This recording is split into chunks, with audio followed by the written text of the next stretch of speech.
25 तारीख को इंशाअल्लाह सखर में मैं एक जलसा करने आ रहा हूँ और मैं चाहता हूँ कि सिंध के पाकिस्तानी भरपूर तरीके से इस पर शिरकत करें।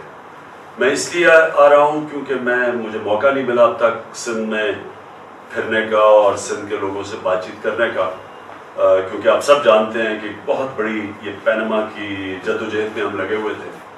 तो इंशाअल्लाह अब हम फारिग हुए हैं और मैं अब सिंध आऊँगा और 25 को जो अपनी कैंपेन शुरू करेंगे हम सिंध के लोगों के लिए।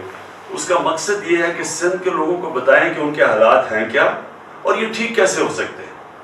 जो आजकल जितनी भी मुश्किलात आपके सामने हैं वो मैं सब बताऊंगा कि वो हमें पता भी है कि सिंध के लोगों के जो इश्यूज हैं, लेकिन ये ठीक कैसे हो सकता है, कैसे आप अपनी ज़िंदगी बदल सकते हैं। तो ये इंशाल्लाह मैं जुमे को 25 तारीख को सखर के अंदर आप सबको अपना प्रोग्राम दूंगा कि सिंध को हम ठीक कैसे कर सकते हैं, सिंध के लोग भी कैसे खुशहाल हो सकते हैं, रोज़गार कैसे मिल सकता है नौजवानों को।